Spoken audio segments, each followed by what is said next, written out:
Oi, gente, tudo bem? Sejam bem-vindos a mais um vídeo do canal Cultivando Pedologia.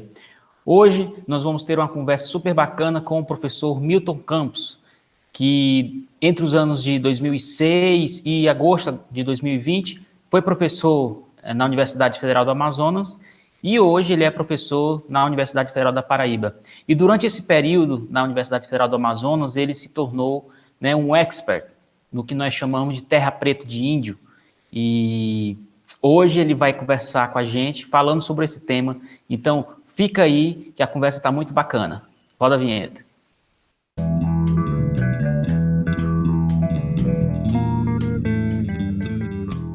Bom, gente, para quem não conhece, eu lhes apresento o professor Milton Campos.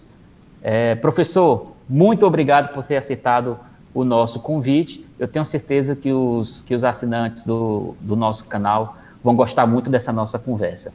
E, para começar, eu já gostaria de perguntar para você, né, tendo em vistas toda a sua experiência com esse tema. O que é terra preta de índio? Quais são os sinônimos de terra preta de índio? E por que a terra preta de índio é tão pesquisada nos dias atuais? Seja bem-vindo. Obrigado, Rony, pelo convite, obrigado pela oportunidade de falar sobre a temática. Eu acho que a gente está num momento especial, do ponto de vista da discussão de solos, com essas novas tecnologias, num momento de caos pandêmico que assola o mundo. Bom, então, em relação à tua primeira pergunta, o que é terra preta? Então, as terras pretas de índio, as terras pretas arqueológicas, terras pretas da Amazônia, né, como são chamadas, terras mulatas, terras preta antropogênica, então são várias designações. Elas são, na verdade, solos ou unidades pedológicas oriundas de atividades humanas e ocorrem em sítios ou assentamentos de origem ainda não bem esclarecida na paisagem amazônica. Esses ambientes caracterizam-se por sua alta fertilidade natural, resultante da prolongada ocupação humana, que se manifesta pela presença de fragmentos de artefatos cerâmicos e material lítico, assim como restos de fauna e flora. E aí a gente pode acrescentar que, em virtude da sua coloração escura da camada superficial, aí vem as designações desses nomes, como terra preta de índio, terra preta antropogênica, terra preta arqueológica, terra preta da Amazônia, e uma variante menos divulgada que é a terra mulata. Então, essa é a ideia, aquilo que a gente tem estudado ao longo de mais ou menos 11 anos, né?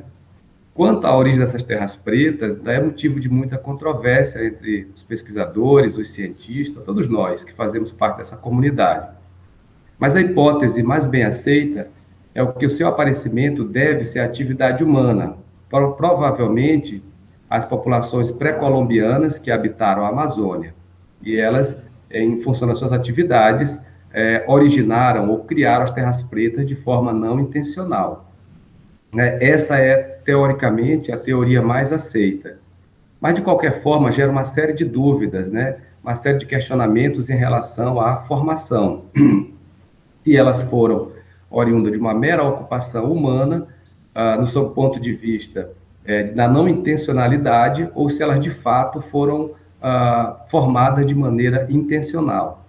E ainda tem uma série de questões a discutir acerca da antropogênese associada à pedogênese, ou seja, como o homem como agente auxiliou, contribuiu para a formação, e como os processos pedogenéticos internos das terras pretas ocorrem. A gente tem feito diversas incursões, diversos estudos no sentido de aprender, de conhecer as terras pretas, mas temos ainda muitas dúvidas acerca das questões do ponto de vista de pedogênese ou também de antropogênese. Uhum. E você falou aí, né, que essas terras pretas foram, de fato, feitas pelo homem, né, mesmo sem intenção. E com o avanço da ciência que já existe, né, do que já se conhece, mesmo existindo muitas lacunas, é possível reproduzir hoje, por exemplo, em laboratório, essas terras pretas? Então, existem várias tentativas no sentido de compreender a estrutura molecular das terras pretas, né? A gente sabe que as terras pretas elas são formadas, quer dizer, o que mantém a sua fertilidade natural via de regra, elevada, mas nós sabemos que tem terras pretas de índio com fertilidade baixa, então é preciso fazer essa ressalva. São as ligações organometálicas dos constituintes da terra preta, os constituintes orgânicos associados aos minerais. Existem vários estudos no sentido de compreensão dessa estrutura molecular e tem se avançado, e em função disso existe também a discussão, né, de estudos específicos para a formação de terra preta, do que nós chamamos de biochar. Então, existem vários grupos no Brasil, especialmente voltados para a questão de gênese dessas terras pretas e também para a questão da fertilidade, na reprodução das terras pretas. Ou seja, fazendo queimas parciais em diversos materiais da Amazônia, incorporando ao solo, no sentido de criar uma terra preta nova. Existe até um grupo de pesquisa da Embrapa que trata sobre essa temática. Então, essa é uma possibilidade.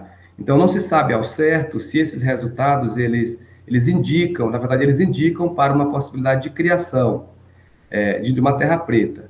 Mas não se sabe ainda até que ponto é possível reproduzir de maneira de grande quantidade ou em larga escala, a partir do biochar, solos com as características idênticas às terras pretas de índio da Amazônia.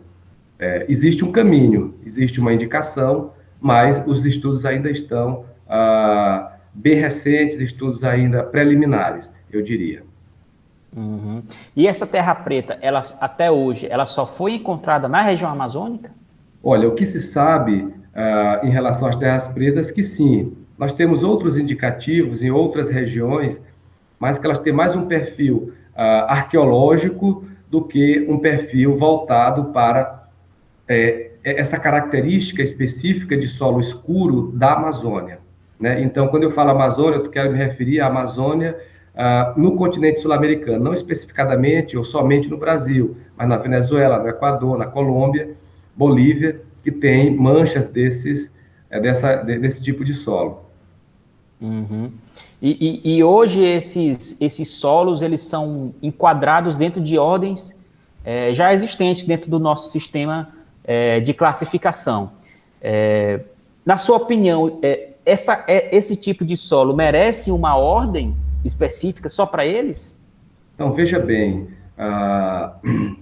como estudioso de terra preta e dedicação de mais ou menos 10, 11 anos da minha vida nessas unidades pedológicas, nessas feições pedológicas, eu penso que nós precisamos de uma ordem, de uma classe para as terras pretas arqueológicas. Aqui pode incluir terras pretas arqueológicas, terras pretas de índio, terra preta antropogênica, e aí podemos incluir outros tipos de solo, como os solos de tambaquis, solos de ambientes arqueológicos, como podemos encontrar aqui na região semiárida. Teve um artigo publicado esse ano do João José, da Universidade Federal de Viçosa, no sertão do Rio Grande do Norte.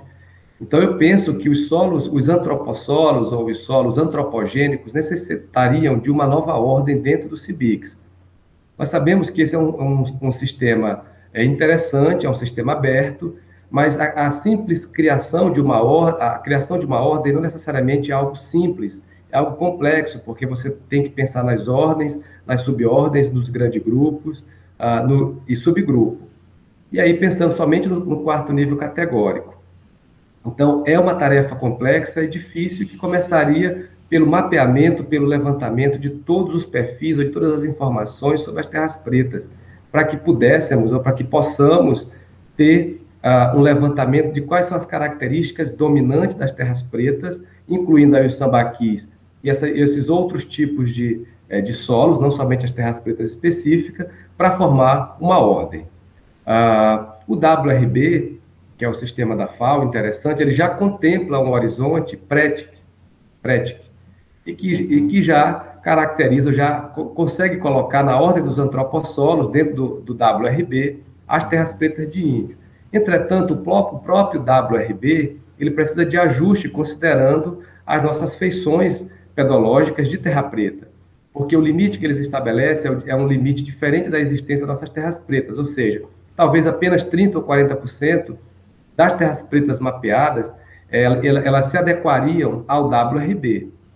Então, precisa de ajuste. A professora Lúcia Helena, da Rural do Rio, tem feito um trabalho nesse sentido. Eu, inclusive, participei de uma banca de uma aluna dela, que a gente faz, aliás, perdão, que a estudante, junto com a professora, fazem a sugestão de ajuste no sistema taxonômico do WRB. Mas acredito piamente que não é justo que nossas terras pretas elas se enquadrem como latossolos, como agissolos, neossolos, cambissolos. Eu acho a necessidade de pensarmos numa estrutura de inserção dessas terras pretas para uma ordem específica, semelhantemente ao WRB, fazendo os devidos ajustes necessários, considerando todos os perfis, ou pelo menos uma boa parte, 90%, 80% dos perfis existentes no Brasil, para que a gente possa estabelecer um critério, que ele seja um critério abrangente e includente na ordem dos antropossolos, se realmente entenderem que esse é o nome da nova Certo. ordem. E dentro da sua experiência, que não é pequena, né? Você falou não só da formação das terras pretas de índio, como também você falou da identificação delas, enquadramento dentro do nosso sistema de classificação ou da WRB. Então, assim, dentro desse contexto, qual seria, né, o próximo passo científico? Qual deveria ser o avanço científico principal para os próximos anos, levando em consideração esse tipo de solo? Olha, considerando o seu ponto de vista taxonômico, né, eu acho que a gente precisaria separar essa pergunta em dois momentos, né? Considerando o seu ponto de vista taxonômico, o comitê do CIBIC precisaria sentar, fazer o levantamento, solicitar apoio das instituições públicas e privadas que trabalhem com essa temática para fazer o levantamento. E, a partir de então, organizar e apresentar para a comunidade científica a proposta, né? A proposta da criação de uma nova ordem. Eu acho que esse seria o passo inicial e que demanda muito trabalho.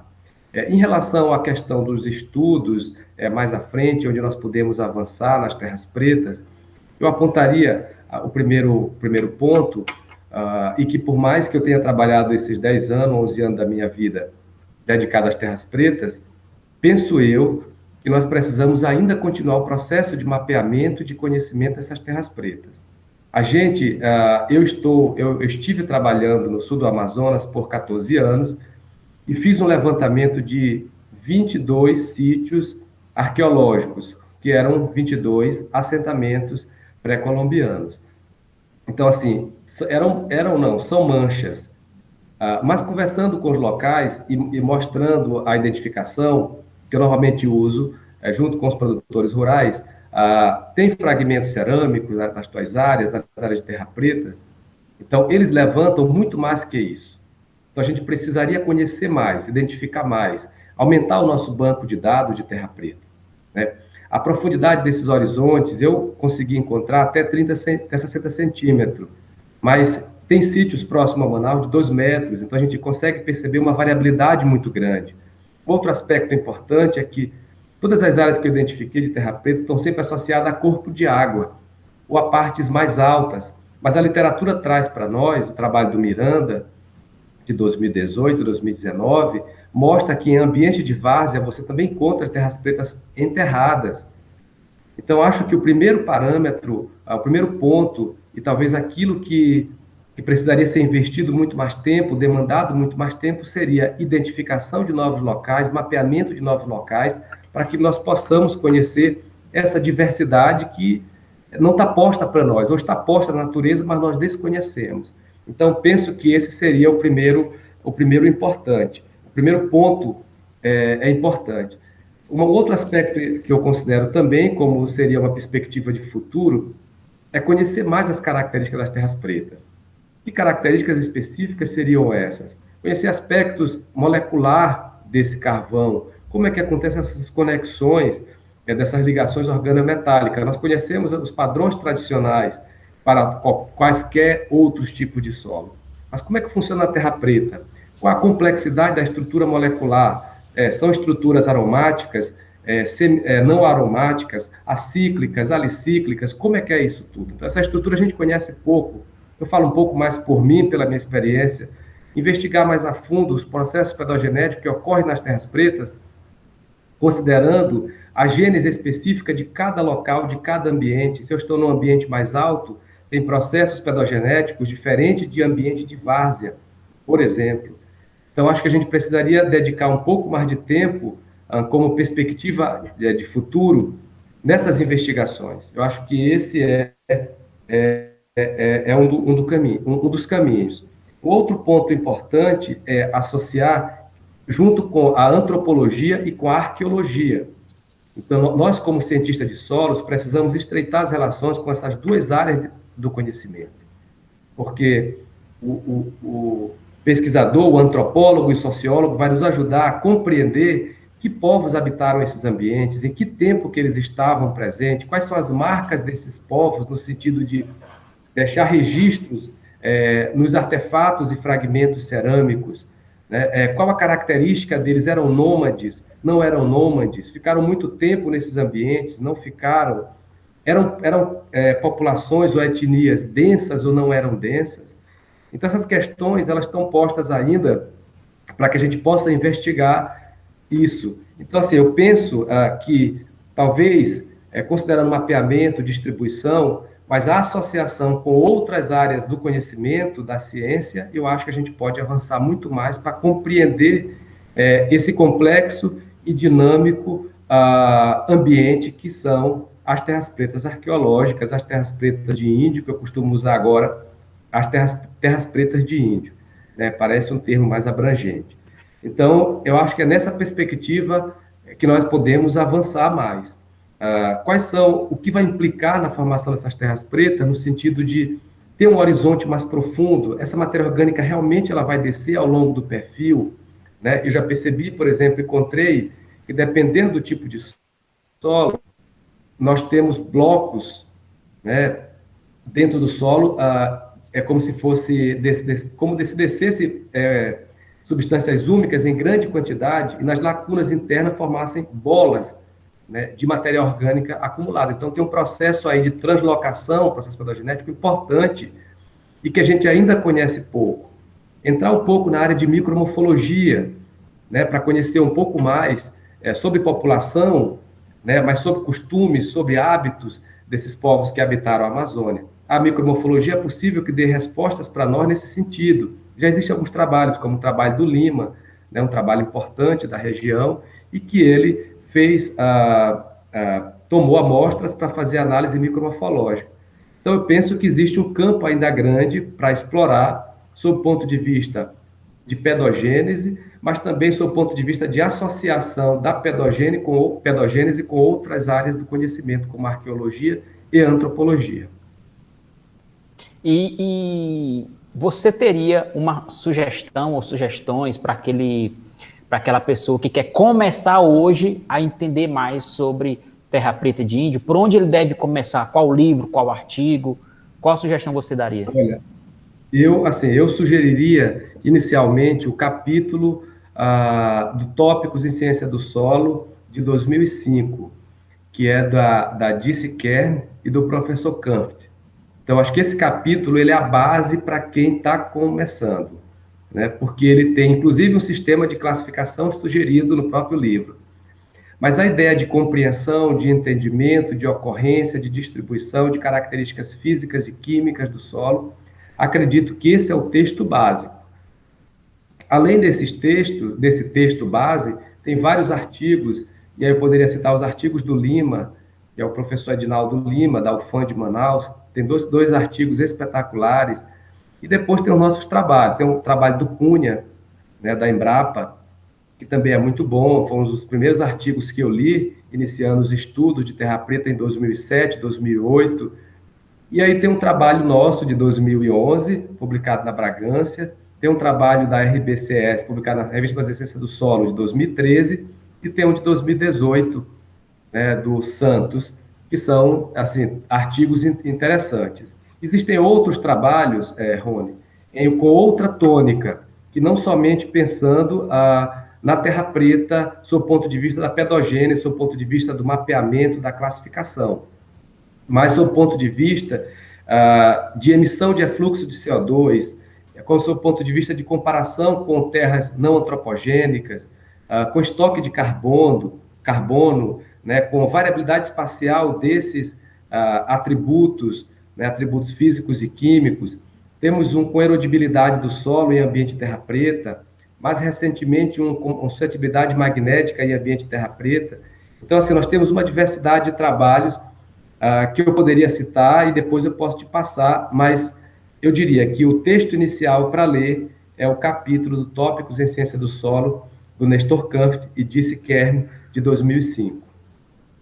Perfeito, perfeito. E para a gente finalizar, né? Ouvindo de alguém que é um profissional de referência, qual conselho você dá para os nossos estudantes, graduação, pós-graduação? Qual conselho você dá para que eles se tornem profissionais de referência, ainda mais nesses tempos atuais em onde o mercado de trabalho é tão feroz? Então, eu diria, primeiro, para qualquer estudante de graduação, de pós-graduação, e qualquer profissional de qualquer área, você precisa ter identificação, né, com aquilo que você pretende estudar, com aquilo que você escolheu como carreira. Então, se eu escolhi ser um agrônomo, um engenheiro florestal, um biólogo, um geógrafo, ou qualquer outra formação, eu preciso ter uma identidade com essa formação de base. Dedicar-se integralmente às disciplinas de graduação ou de pós-graduação, com afinco, com dedicação, com entusiasmo, né? Eu digo que a gente precisa pertencer àquilo que a gente escolhe. Então, se eu escolhi estudar solos, eu preciso me sentir dentro desse ambiente, né, com pertencimento à ciência do solo. Na minha opinião, essa é a grande chave. Todos os demais entraves que você encontra como profissional ou como estudante de pós-graduação e depois um profissional de uma empresa de pesquisa, pública ou privada, de uma instituição de ensino, pública ou privada, ele advém dessa dedicação e desse compromisso que você faz com a tua formação específica, né? E aí vem as outras ferramentas, um domínio de informática, domínio de uma segunda língua, inglesa, por exemplo, e aí você junta a tua formação de base. Por que é importante esse comprometimento, essa dedicação? Que você forma uma base sólida de conteúdos teóricos e de conteúdos práticos e que na disputa no mercado de trabalho você dificilmente ficará fora, porque você está associado àquilo que você se identificou, àquilo que você estudou por um longo período de tempo. Então, base teórica você tem. Depois vem a segunda etapa. Se você for estudante de pós-graduação, que decidiu escolher a pesquisa, ou de graduação, pendendo para a pós-graduação, aí você precisa de outros elementos para juntar a tua formação, para integrar. É preciso considerar um outro aspecto que eu entendo como fundamental, é que não existe um profissional perfeito. Todos nós estamos em construção. Todos nós precisamos sair da nossa zona de conforto e aprender mais sobre as coisas, sobre as tecnologias, sobre tudo que está posto. Se nós sairmos da nossa zona de conforto e nos permitirmos a nos aventurarmos, a mergulharmos em outra área, em outros conhecimentos que associam ou que somam à nossa formação, certamente você será um profissional imbatível naquilo que você escolheu. Então, acho que essa é a fórmula, se realmente existe a fórmula, mas aquilo que deu certo para mim, é possível que dê certo para outras pessoas, caso siga essas orientações. Não que eu seja o dono da verdade, mas falando da minha experiência, que já são 13 anos da docência e um bocado de tempo aí estudando e trabalhando com solos. Perfeito, Milton, perfeito. Milton, muito obrigado, tá? Muito obrigado, essa conversa foi muito bacana mesmo, e eu tenho certeza aí que nossos estudantes vão aproveitar bastante. E aí eu gostaria de passar a palavra para você novamente, para a gente encerrar a nossa conversa por hoje. Ok. Eu gostaria mais uma vez de agradecer o Rony pelo convite, né, e deixar aqui como mensagem, né, para todo mundo que dediquem-se àquilo que você escolheu. Cada dia trace novos desafios, novas metas, se reinvente, estude de diversas formas, com as tecnologias que nós temos aí, ou com aquilo que nós temos de material, para que você seja um profissional de sucesso. A chave do sucesso chama-se dedicação, comprometimento. E não há caminho diferente desse, a não ser que sejam os ilícitos. Se for os ilícitos, é outro caminho. Mas se você for caminhar certo pela honestidade, trabalhando como profissional das áreas das ciências agrárias ou de qualquer área da ciência da vida, é preciso que você se dedique. Então, esses são os meus pontos finais. Se precisar de alguma coisa, de alguma informação, eu vou deixar o meu e-mail. E é isso. Muito obrigado pela oportunidade. É isso aí, gente. E o link do currículo Lattes do professor Milton vai estar aqui na descrição do vídeo, tá certo? Então, muito obrigado por terem ficado até o final. Não esqueçam de compartilhar esse vídeo com seus pares, seus colegas, seus alunos, tá certo? E não esqueçam também de se inscrever no canal e clicar no sininho para receber as notificações quando tiver mais vídeos aí legais como esse, tá bom? Tchau, tchau e até a próxima.